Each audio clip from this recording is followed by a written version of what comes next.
Hi everyone, this is Jim. Welcome to this Blitz chess postmortem. This is a postmortem of my Blitz game number 259. My opponent played d4 here, and I played knight f6. And after c4, I decided to go for the King's Indian defense, starting with g6. Now g6 after knight c3 could also introduce the Grunfeld, but I don't play that actually. And the normal move order for the King's Indian is actually bishop g7. But I played d6 first. It appears there's nothing wrong with that move order. It doesn't seem that white can do anything to punish it. So probably just continuing with e4 is the main move here. Knight f3 is also an idea. But my opponent plays e3. Unusual in that position. I play bishop g7. And but after knight f3, we're in a position that has a few entries in the database, iCastle. And so it's just kind of a quiet way of playing against the King's Indian with pawn on e3 instead of on e4, bishop e2. And now I play knight bd7. It's interesting that I was thinking about this move e5 during the game. And now when there's a pawn on e4 here, this is okay for black, because after the exchange,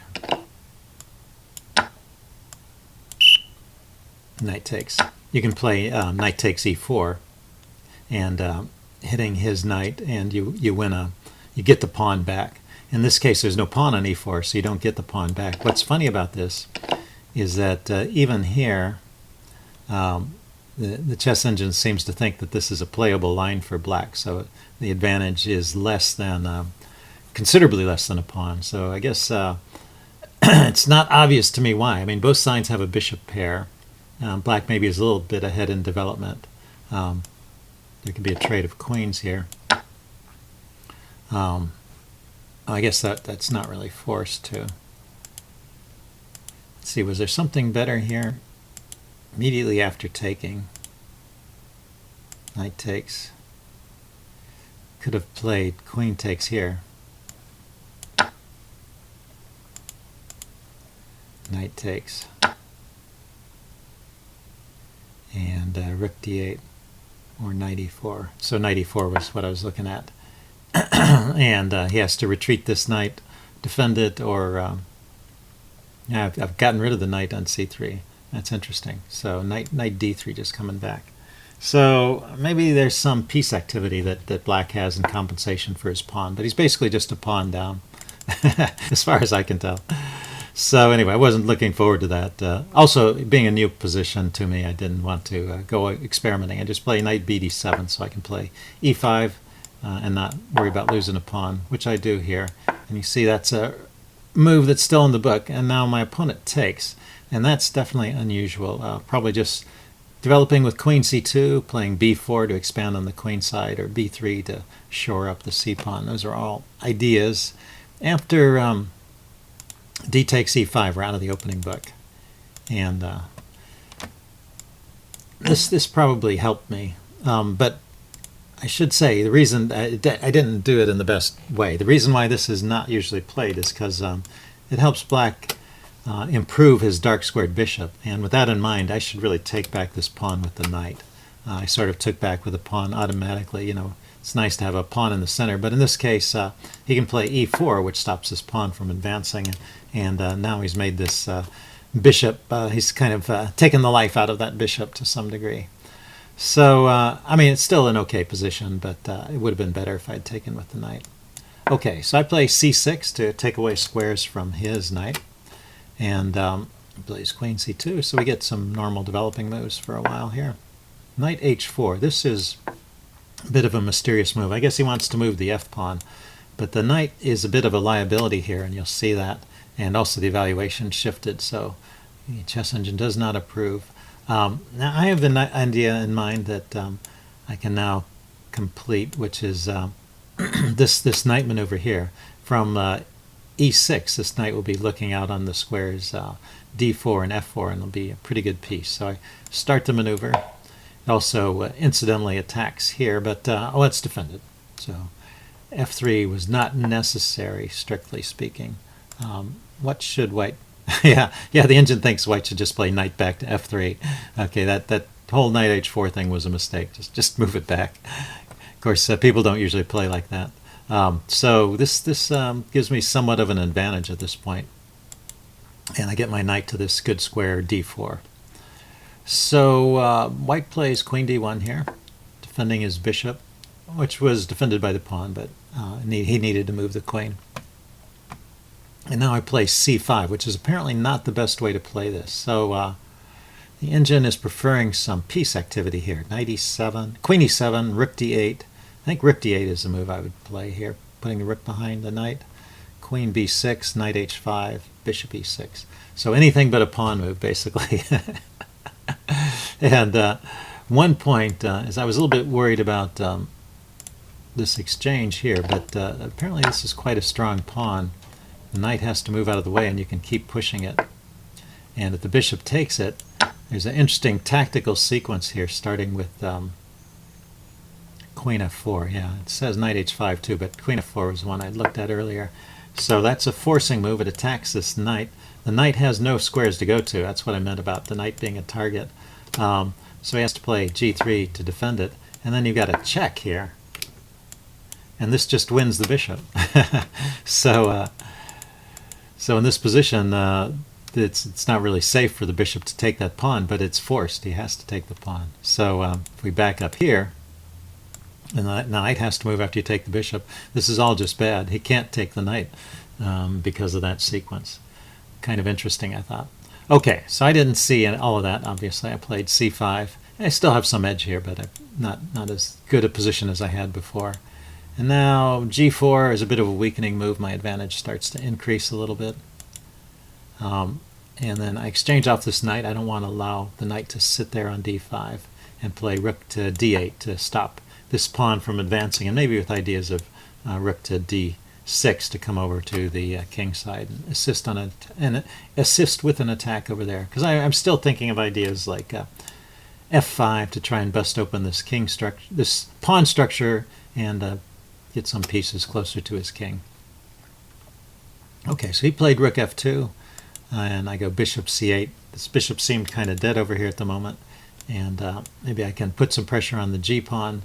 That stops this f pawn from coming forward, and maybe there's some ideas of sacrificing, but it also supports just the push f5. So he goes h3, and I push f5, which the engine thinks is not too bad, although not the best move. What is it preferring here? c4, pushing ahead on the queen side, and pushing white's pieces around. Okay, but f5 is a choice as well. Of course, this is one of those double-edged moves. I'm opening up lines for my pieces, but it also gives some life to white's pieces as well, so I have to be careful. So e takes f5. And now there's a good move here that I missed. Once again, taking advantage of the loose knight. So queen e7 comes with tempo. And the knight, let's see, well, the engine is, the knight could go back to g2. Let's just look at the most straightforward line. Knight to g2, and then g takes f5. Seems a little bit similar to the game, except I've chased the knight away. Rook to c1. Why doesn't he want to take here? Bishop takes. And bishop to e4. I mean, this would be kind of similar to the game. I'm not quite sure why the engine prefers that. What I did was I played g takes f5 immediately, and he took back. And then I took with the knight. Once again, the engine likes queen e7 here. I took with the knight. Maybe that was the mistake too. After this, it seems about equal. Ah, that's the difference. If I play queen e7 and chase the knight away, then I can grab this pawn here, and not so many pieces get exchanged, and so my attack is more dangerous. So that's the idea. That's the point of queen e7. Chase that knight away, and then grab the pawn. Okay, so I grab the pawn immediately. He takes back. I take back, and then he plays. He threw in the move bishop g5. And I just developed my rook to d6, and then he plays bishop e4. This is a move I kind of missed. So this shores up his pawn structure. I was looking forward to some play against these weak and isolated pawns. But now if I take his bishop, then he gets a solid pawn structure there. He's lost f pawn, but it wasn't doing a whole lot there anyway. and appears like he has enough pieces around the king to defend it. So so I think white has emerged from his difficulties here. Black still has some edge, but he's doing pretty good. So I went rook g6 here, pinning the bishop, and he played rook g2, just defending it and unpinning it. And now queen f7, just getting over here, maybe thinking of exchanging a few things off and penetrating into f2. And his move here, his best move would be queen e2 to defend. And yeah, white's doing fine here. He played h4, and now there's a tactic here, which I missed once again. Well, I played h6, so let's follow this line. I played h6, and now bishop takes f5. Why is this so strong? Why doesn't he just retreat his bishop? Is what I want to know. Say like the bishop just drops back here. Rook takes g2, king takes, and bishop takes e4. Pawn takes. This is kind of what I was thinking. Yeah, exchange off a few pieces and open up the f file for the queen. And now queen g6 check. Opening up the g file for the queen. Okay, so this is good, not because I win material, but because I've, well, not immediately, but because I've opened up all these lines onto the king, and I've got my pieces over here attacking, and it looks like that's a really strong attack. Okay, so we can't just retreat the bishop. That's interesting. So what he played was d6, sacrificing the bishop, and apparently that's not the worst move. I thought that was just a horrible blunder, giving up a piece, but it looks like he's already in bad shape. So where was the actual mistake? Right here. So the move h4 was his mistake. So he needs to play queen e2, queen d2. Just get the queen, first of all, getting the queen up onto the second rank. Say he goes to d2 there, also defending the bishop, and also allowing this rook to come over for defense. And he's just doing fine here. So that's funny. One little move, kind of an innocent-looking move. It looks like a strengthening move, even supporting this bishop. And then I attack the bishop, and if he moves it, things just fall apart. So the engine is recommending bishop takes f5, queen takes f5, bishop e3, rook takes g2. Okay, similar to what we saw. So what he actually played was d6, trying for some counterplay with this pawn. But now I can just grab his bishop, and he takes. I take. His pawn can go forward all the way to d7, but I can stop it at this point. And then he gets some checks with his queen. Probably best for me is to just run to h7 with the king. I interposed with the queen, and so he traded. I guess this is still just winning. Rook takes g5. He gets some more pawns this way, and rook takes d7. But I'm still a piece up, and 4 pawns to 4 pawns. And it looks like, well, he's going to try and make something of this advanced h-pawn, but looks like I can stop it okay. I just get out of the way of the pin. Although that was kind of an unnecessary move because my rook was also guarding that square. He plays king to g2. I got bishop to h6, chases rook away. Rook f5. And rook g7 check, trying to cancel that. Where did I play? I played rook g7 check. Okay, king h3. Rook d6. Here, let's just go forward. I mean, there's kind of some maneuvering with the rooks here, where not a whole lot is going on. Eventually, he decides to trade rooks there, and I figured as I exchange off pieces, my position gets stronger. Rook and a bishop. The only thing I have to worry about is if all the pawns get traded off, then rook and bishop against rook is a draw. So I have to make sure there's still pawns on the board. But I can trade off a few pawns here, so I don't mind if he grabs on a7. I thought that was what he should play, actually. But if he grabs here, oh, it's my turn. Hang on just a second. Here, instead of moving his pawn to b3, he should probably just take on a7.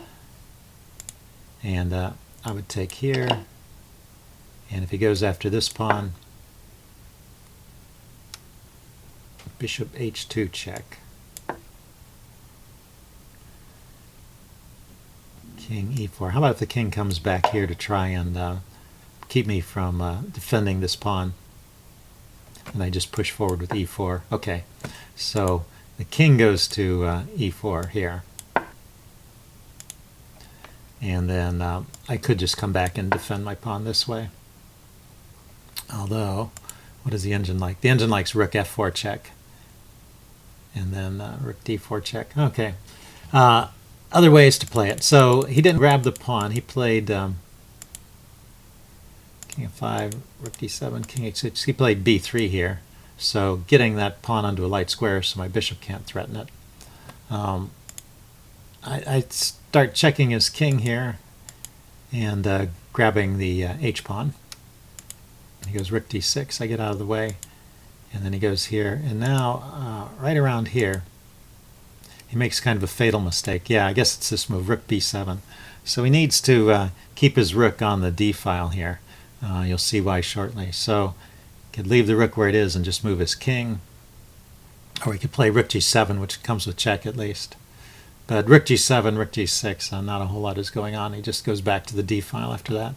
Okay, but he played rook b7, and now that allows me to play this very strong move, rook d6. And it's funny, if you listen to the live game, I didn't realize how strong it is. But there's a simple threat here of checkmate. The king, my king is guarding this square. His pawn is guarding that square. The rook will be guarding all of these squares. And the bishop is guarding these squares, so his king is in a box. Let's see, I was trying to erase those arrows, but anyway, so there's really nothing for him to do. He throws in one check here. I go king f6, and then he resigned. So I didn't really understand during the game why he was resigning, but the reason he resigned is because he doesn't have a good answer to just rook there and checkmate. So, well, the engine says he can sacrifice the rook with rook f7 check, but that's no way to play. Okay, so that was how this game ended. Hope you guys enjoyed that. Leave any comments you have in the section below, and I will see you again soon. Bye.